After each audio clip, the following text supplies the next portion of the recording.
अस्सलाम वालेकुम दोस्तों, मेरा नाम शाहिद है और मैं आपका खैर मकदम करता हूँ अपने इस यूट्यूब चैनल में। तो आज का जो मौजू है वो ये है कि आप कुवैत में अपना बिज़नेस कैसे एस्टेब्लिश कर सकते हो। अगर मैं अपने एक्सपीरियंस की बात बताऊँ तो मुझे पिछले लगभग 5-6 साल हो गए कुवैत में काम करते हुए, और मुझे अभी अच्छा खासा एक एक्सपीरियंस हो गया है। एक सिस्टम की एक समझ आ गई है कि अगर किसी को इधर अपना बिज़नेस करना हो तो वो अपना बिज़नेस कैसे कर सकता है। और मैं आपको बताता चलूँ कि अगर आप यहाँ पर बिज़नेस करने में कामयाब होगे तो जो कुवैत है, आपको शायद पता ही होगा कि कुवैत की जो करेंसी है वो one of the most powerful currencies में मानी जाती है।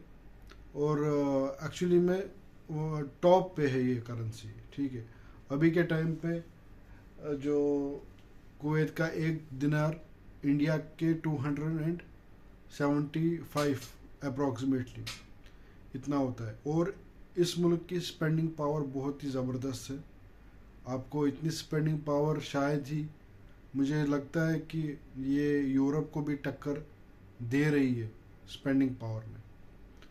तो मैं ज़्यादा दाएं बाएं बात नहीं करूँगा, सीधे टॉपिक पे चलते हैं।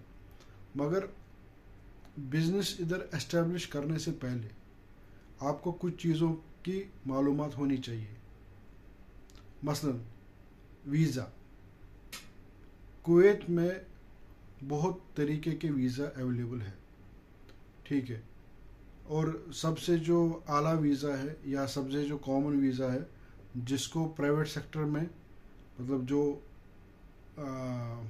जो बंदे प्राइवेट सेक्टर में काम करना चाहते हैं, यानी कोई शॉप में काम करना चाहता है, कोई जो है दवाई की दुकान में काम करना चाहता है, कोई एज ए सेल्समैन काम करना चाहता है, कोई as a cook, as a waiter, as a supervisor या होटल लाइन में काम करना चाहता है, तो उनके लिए जो सबसे बेहतर जो वीज़ा है वो 18 नंबर है। वो पब्लिक सेक्टर के लिए वो वीज़ा गवर्नमेंट मुहैया करती है। और जो ये 18 नंबर है इसमें भी बहुत सारी किस्में हैं, और मेन जो किस्में इसमें है वो 3 है। Number 1, Ahli. अहली सबसे अच्छा वीज़ा कंसिडर किया जाता है कि सबसे अच्छा वीज़ा अहली है। इसकी एक खुसूसी वजह यह है कि ये वीज़ा कुवैत में जितने भी जो प्राइवेट सेक्टर के इदारे हैं या जो बिजनेसेस है वो इस वीज़ा को एक्सेप्ट करते हैं। लगभग मेरे हिसाब से 75 to 80% जितने भी इधर जो प्राइवेट सेक्टर के जो बिजनेसेस हैं वो ये वीज़ा एक्सेप्ट करते हैं। और उसके बाद बारी आती है स्मॉल प्रोजेक्ट वीज़ा की। ठीक है, और उसको मुबारक अल कबीर वीज़ा भी कहीं दफ़ा उसको लेबल किया जाता है, स्मॉल प्रोजेक्ट वीज़ा। तो उस वीज़ा पे भी आप जो है रेस्टोरेंट में as a waiter, as a supervisor, as a manager काम कर सकते हैं। और उसके बाद आता है वीआईपी एंड गोल्डन। ये दोनों वीज़ा लगभग सेम ही है। ये दो नाम एक ही वीज़ा के हैं, और ये सबसे गलीज वीज़ा है। इस वीज़ा को बहुत ही कम जो है कंपनीज एक्सेप्ट करती है। हालांकि इन वीज़ा से आप कोई कोई ये गुमान कर लेता है कि शायद अहली वीज़ा से हमें ज़्यादा सैलरी मिलेगी, और जो जो स्मॉल प्रोजेक्ट वीज़ा है या गोल्डन वीआईपी वीज़ा है उस पर कम सैलरी मिलती है। या ये वीज़ा जो स्मॉल है या अहली है ये अलग अलग मतलब पोजीशंस को ये करती है, मतलब सिग्निफाई करती है, मगर ऐसा कुछ है नहीं। ठीक है, ये अलग अलग सेक्टर के वीज़ाज़ है। कोई भी किसी भी पोजीशन पे इन वीज़ाज़ पे आके काम कर सकता है। तो ये नेसेसरी नहीं है। It doesn't necessarily mean that you will get a specific type of visa and you will start working for a specific kind of work. तो ऐसा कुछ है नहीं। तो मैं होप करता हूँ कि आपको ये बात समझ आ गई होगी। तो इसके बाद कुछ वीज़ा है वो खानी वीज़ा है।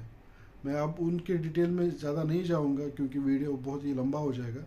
जो खादिम वीज़ा है वो तो उसकी थोड़ी सी ब्रीफली आपके सामने में डिस्क्रिप्शन रखना चाहूँगा।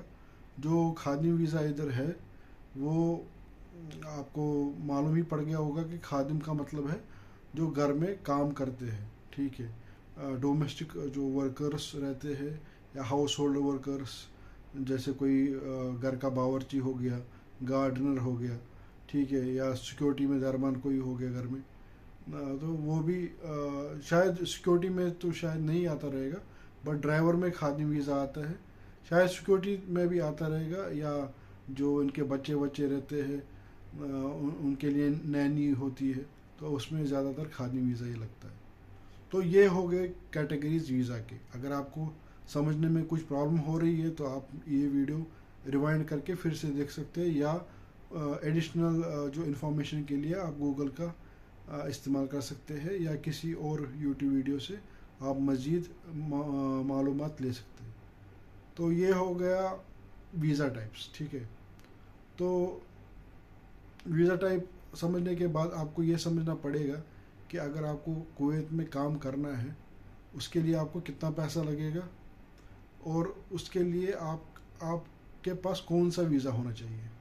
देखिए, आपके पास अहली वीज़ा हो या स्मॉल प्रोजेक्ट वीज़ा हो या वीआईपी गोल्डन वीज़ा हो, उससे कोई फ़र्क नहीं पड़ता है, क्योंकि आप मतलब इन वीज़ा के बलबूते पे आप इधर बिज़नेस स्टार्ट नहीं कर सकते, क्योंकि ये इन्वेस्टर वीज़ा है नहीं।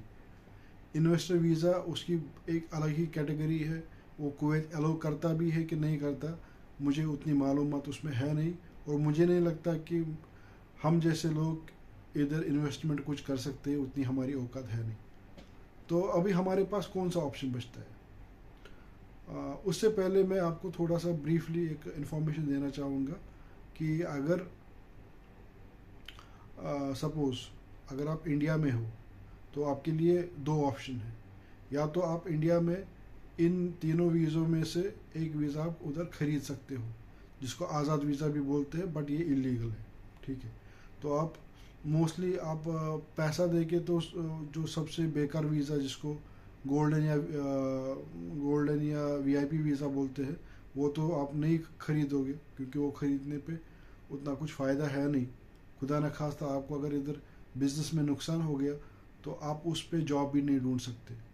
तो सबसे बढ़िया वीज़ा है अहली, और उसके बाद आता है स्मॉल प्रोजेक्ट वीज़ा। तो आप ऑब्वियसली अहली लोगे। तो जब आप अहली लोगे तो वो कम से कम आपको इंडिया के हिसाब से 4.5 लाख से 5 लाख रुपए में पड़ेगा। तो या तो आपके पास वो ऑप्शन है कि आप इंडिया से वो वीज़ा जो है वो लगवा के आप सीधा डायरेक्ट कुवैत में आओगे, और वो आज़ाद वीज़ा है, उस वीज़ा पे आपको किसी के पास काम करने की ज़रूरत नहीं है। एक्चुअली में वो वीज़ा आज़ाद होता नहीं है, आपको गवर्नमेंट किसी कंपनी के थ्रू वीज़ा देती है, और गवर्नमेंट को लगता है कि वो ये बंदा इंडिया से या किसी भी ऐसे ममालिक से आएगा जैसे बांग्लादेश, नेपाल, और ये इधर आएगा और किसी कंपनी के लिए काम करेगा। मगर जो स्पॉन्सर रहता है, जिस कंपनी से ये वीज़ा निकलता है, वो आपको खुला छूट दे देता है कि आपको जो करना है आप करो, आपको ये पैसा मुझे पे करना है, और आप किसी कहीं पर भी आप ट्रांसफ़र लेके किसी दूसरी कंपनी में भी जा सकते हो। तो ये फंडा हो गया इसका। अब दूसरा जो दूसरी जो इसकी तकनीक है या इसका जो रास्ता है जिससे आप इधर बिज़नेस कर सकते हो, वो है आपको 4.5 लाख या 5 लाख या 6 लाख रुपए खर्च करने की कोई ज़रूरत नहीं है। आप इंडिया से एजेंट के थ्रू 50 से 80 हज़ार तक मैं वो उतना पैसा दे के एजेंट के थ्रू इधर किसी कंपनी में आ सकते हैं।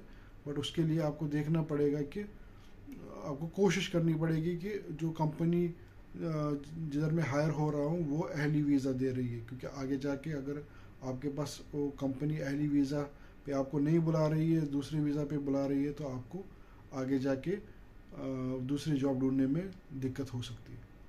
तो आपको देखना है कि अहली वीज़ा है, और आपको देखना है कि कॉन्ट्रैक्ट कितने साल का है। उमूमन इधर कॉन्ट्रैक्ट 2 से 3 साल का होता है। 3 साल फिनिश होने के बाद आप लोकल बन जाओगे, यानी आप कॉन्ट्रैक्ट जैसे जैसे ख़त्म हो जाएगा तो कंपनी आपको बोलेगी आप बाहर जाके काम कर सकते हो। तो आप सोच रहे होगे कि बिज़नेस कैसे अब करें, बट ये जानकारी आपके लिए बहुत ही ज़रूरी थी, क्योंकि यूट्यूब पे बहुत सारी इन्फॉर्मेशन होती है और बहुत सारे चीज़ जो मालूमात जो इम्पोर्टेंट एस्पेक्ट रहते हैं किसी भी वीडियो के लिए, वो उस वीडियो में होती ही नहीं है। तो पूरी मालूमात होनी ज़रूरी है ताकि एक बंदा किसी गलत इन्फॉर्मेशन के बहकावे में आके कुछ गलत कदम ना उठाए। ठीक है, तो ये हो गई वीज़ा की बात। अब आते हैं कि आप बिज़नेस क्या कर सकते हैं। देखिए, इंडिया से अगर आपने 5 से 6 लाख रुपए उठा के आपने वीज़ा अपना लगवा दिया, आप इधर पहुंच गए, उसके बाद आप इधर जैसे किराने की दुकान होती है, किराने की दुकान आप पकड़ सकते हैं। और सपोज़ इधर किराने की दुकानें बहुत है जिनको इधर अरबी में बकाला बोलते हैं। तो जैसे इंडिया में किराने की दुकान रहती है, दूध परचून की दुकान है, वैसे ही इधर भी रहती है। और उसके लिए आपके पास कम से कम एक तो आपको 5-6 लाख रुपए जो है वीज़ा में लगाने पड़ेंगे। उसके बाद आपको एडिशनल 27, कम से कम 24 से 27 लाख हिंदुस्तानी रुपया आपके पास होना चाहिए, तब जाके आप इधर एक परचून की दुकान या जिसको प्रोविजनल स्टोर या इधर के लैंग्वेज में हम बकाला बोलते हैं, वो इधर खोल सकते हो। बट उसमें आपको क्या मिलेगा, उसमें आपको फैसिलिटी मिलेगी कि आप इंडिया से मुलाजिम और बुला सकते हो।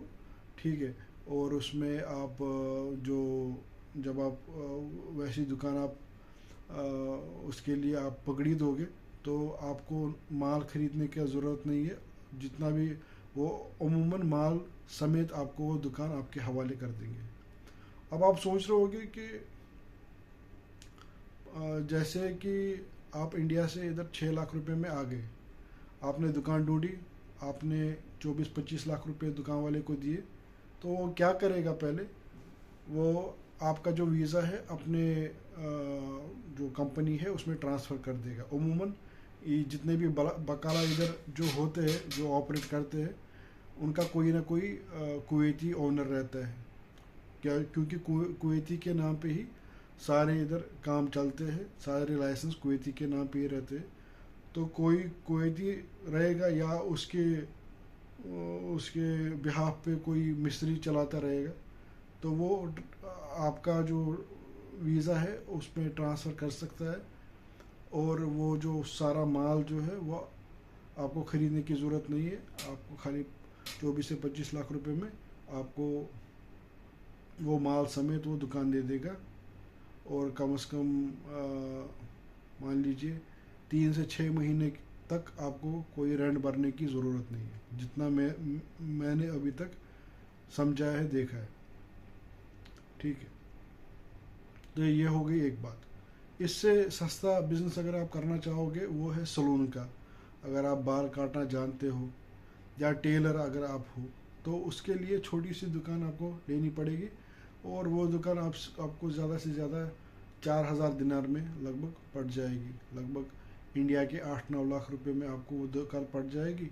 रेंट आपको मिल जाएगी और आप अपना वीज़ा भी उसमें ट्रांसफ़र कर सकते हो। तो आप उधर एज ए सलून कुछ डाल सकते हो, मैन सलून जिसको हम नाई की दुकान बोलते हैं, और उसमें आपका अच्छा पैसा बन सकता है। और आप टेलरिंग की दुकान भी खोल सकते हो, उसके लिए भी आपको ज़्यादा डेकोरेशन करने की ज़रूरत नहीं है। वो बिज़नेस आपका लगभग 8 से 9 लाख रुपए में सलून या टेलरिंग का इधर आराम से खुल जाएगा। सबसे महंगा इधर मेरे हिसाब से बकाला ही रहता है, प्रोविजनल स्टोर जिसको हम बोलते हैं। तो अगर अब बात करें कमाने पे कितना कमा सकता है, तो एक सलून जो है वो महीने का इधर 3 से 4 लाख से लेके, मतलब जो बहुत ही कमज़ोर, मतलब आप मान लीजिए कि जिस सलून में कोई ज़्यादा ख़रीदार आता ही नहीं है, वो भी कम से कम 2 से 3 लाख हिंदुस्तानी रुपए आराम से कमाता है। और जो सलून मतलब एवरेज में है वो मान लीजिए 5 से 6 लाख कमाता है, और जो सलून, मैं इंडिया और पाकिस्तान की सलून की बात कर रहा हूँ, और जो सलून अच्छा कमा रहे हैं वो कम से कम 7 से 10 लाख रुपए तक वो एक महीने का बनाते हैं इंडियन रुपीस में।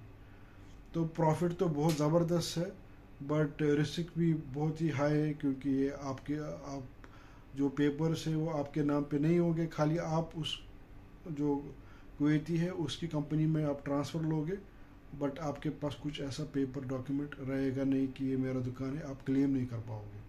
बट इधर जो है वो सब भी मतलब बातों पे और वर्ड्स पे ट्रस्ट करते हैं। अगर लोग आपस में ट्रस्ट नहीं करते होते तो शायद ही इधर कभी इतने दुकान आपको मिल पाते, जो इंडियंस, जो बांग्लादेशी, श्रीलंकन, इजिप्शियंस, जो भी बाहर के लोग हैं, वो ये दुकानें चलाते हैं। तो आप ढाबा भी खोल सकते हो। ढाबा खोलने के लिए भी आपको उतना ज़्यादा पैसा लगेगा नहीं। तो मेरे हिसाब से आपके पास, अगर आप इंडिया से डायरेक्ट अपना आज़ाद वीज़ा लोगे और इधर अपना बिज़नेस स्टार्ट करोगे, कम से कम आपके पास मान लीजिए अगर आप बकाला खोलना चाहोगे तो उसके लिए आपके पास वीज़ा समेत, वीज़ा के पैसे समेत और बकाला और उसके पहले 3 महीने या 6 महीने की रेंट समेत आपके पास 33 से 36-35 लाख तक होने चाहिए हिंदुस्तानी रुपया। अगर आप टेलर शॉप या सलून खोलना चाहते हो और आप इंडिया डायरेक्ट इधर अपने वीज़ा पे आओगे, सीधा दुकान खोलोगे, तो उसके लिए आपके पास 15 से 16 लाख रुपए तक होने चाहिए हाथ में, तब जाके आप अपना सलून या टेलरिंग शॉप खोल सकते हो छोटा मोटा, और उसमें भी आप अच्छा पैसा कमाओगे। कम से कम महीने का 2-3 लाख रुपए तो उसमें आता ही आता है। ठीक है। और मेरा मानना ये है कि इधर स्पेंडिंग पावर बहुत है। इधर मुझे नहीं लगता कि कोई ऐसा बिजनेस होगा जो कमाता नहीं होगा, और बहुत ही कमाता है, बहुत। और लोग बोलते नहीं हैं, बट मुझे पता है कि पैसा इधर बहुत है, और जिसका खुद का बिजनेस है उसकी तो 5 उंगलियां जो है वो घी में है। बट किसी किसी का बैड लक की वजह से या स्किल न होने की वजह से बिजनेस फेल भी हो सकता है, बट प्रोबेबिलिटी बहुत ही कम है और थोड़ा सा रिस्की है, क्योंकि आपके खुद के डॉक्यूमेंट्स तो बनेंगे नहीं, खुद की कंपनी तो बनेगी नहीं। तो आप जो अपनी कंपनी जो बेसिकली चला रहे होगे वो कुवैती के नाम पे ही चला रहे होगे। तो ये चीज़ें आप इधर कर सकते हो। आप अपना रेस्टोरेंट भी डाल सकते हो, कैफेटेरिया भी डाल सकते हो, अगर आपके पास पैसा है। तो आप कम से कम, अगर आप सलून या टेलरिंग की शॉप इधर खोलना चाहोगे तो आप कम से कम आपके पास 16-17 लाख रुपए होना चाहिए, और उसमें आपका वीज़ा भी आ जाएगा, आपकी दुकान भी खुल जाएगी, और थोड़ा मामूली सेटअप भी हो जाएगा, और 3 महीने से लेकर 6 महीने तक की रेंट भी आपको मिल जाएगी। और बहुत सारे दुकानों में ऐसा भी होता है कि वो कुवैती आपको फिर जो है एम्प्लॉय लाने के लिए वीज़ा भी दे सकता है। सपोज़ आपने सलून खोला या रेस्टोरेंट खोला, जब आपने जो पगड़ी दी दुकान के लिए, तो वो कुवैती क्या करेगा, उसको पता है कि ये बिज़नेस खोल रहा है, इसको अब स्टाफ की ज़रूरत पड़ेगी, तो वो आपको 5-6 या 4-5 ऐसा या 2-3 फ्री में आपको वीज़ा दे के आप इंडिया से मंगवा सकते हो। और या तो आप किसी और आदमी को एक वीज़ा, अगर अहली वीज़ा है तो उसको कम से कम 3 से लेके 4 लाख रुपए में एक वीज़ा आप भेज सकते हो। तो अगर आपको वो कुवैती 3 या 4 वीज़ा दे रहा है तो 4 लाख, मिनिमम 4 लाख मल्टीप्लाई कीजिए आप 4 में, तो वो हो गया 16 लाख रुपए आपको वापस ही आ जाएंगे अगर आप वो अपने वीज़ा भेज दोगे, न कि आप खुद के एम्प्लॉयज़ बाहर से लाओगे। तो ये थी वीडियो, बट ये इलीगल है। अगर आप इस दौरान कभी पकड़े गए तो आपके लिए प्रॉब्लम हो सकती है। मोस्टली इधर कुवैती जो है, जो ओनर रहता है वही संभाल लेता है, क्योंकि इतने सारे दुकान कुवैत में है, और वो सारी दुकान लगभग जितने भी ये बंगाली या हिंदुस्तानी या पाकिस्तानी ऐसे दुकान चलाते हैं, लगभग सारे के सारे दुकान इसी मॉडल पे चलते हैं। तो ये थी आज की अंदर की बात, और शायद ही ये बात आपको कोई इधर बोलेगा, मगर शायद आप ये सोच रहे होंगे कि हम आप जैसे लोग मिडिल क्लास फैमिली से बिलोंग करने वाले लोग 30 से 40 लाख या 15 से 16 लाख या 30 से 35 से 40 लाख रुपए इतनी बड़ी रकम हम कहाँ से लाए। बट आप यकीन कीजिए, अगर आपका बिजनेस इधर सक्सेसफुल हुआ, और सक्सेस होने के चांसेस बहुत ही हाई है कुवैत में, क्योंकि इधर का जो स्पेंडिंग पावर है बहुत है, और इधर नई नई चीज़ें बहुत ही लोग पसंद करते हैं खाने के लिए, ट्राई करने के लिए। तो आपका बिजनेस अगर सक्सेसफुल हो गया तो ये जो जितना भी पैसा आपने लगाया है 20 से 30 लाख, ये आपको 1 साल के अंदर अंदर सब पैसा वापस निकल जाएगा। तो ये थी आज की वीडियो। अगर आपके जहन में कुछ ऐसे सवालात हैं जो आप मेरे से पूछना चाहोगे तो आपको मैं वेलकम करता हूँ। जैसे मैंने बोला, शायद अगर मैंने बोला होगा स्टार्ट वीडियो के स्टार्ट में कि मुझे कुवैत में 6 साल लगभग हुए हैं काम करते हुए, तो अभी मेरे पास एक बहुत ही अच्छा ओवरव्यू है कुवैत के बारे में कि इधर कैसे काम किया जा सकता है, और इधर का प्रोज एंड कॉन्स क्या है, एडवांटेज और डिसएडवांटेज क्या है। तो मुझे नहीं लगता कि हम आज मैं सब इस एक वीडियो में एक्सप्लेन कर पाऊँगा। तो अगर आपको दूसरा वीडियो चाहिए या किसी और टॉपिक पे आपको वीडियो चाहिए तो प्लीज़ कमेंट्स में आप वो अपना जो सजेशन है या अपनी राय है या रिक्वेस्ट वो आप मुझसे कर सकते हो। इंशाल्लाह मैं आपको उसका जवाब ज़रूर देने की कोशिश करूँगा। तब तक के लिए अल्लाह निगहबान, अल्लाह हाफिज़।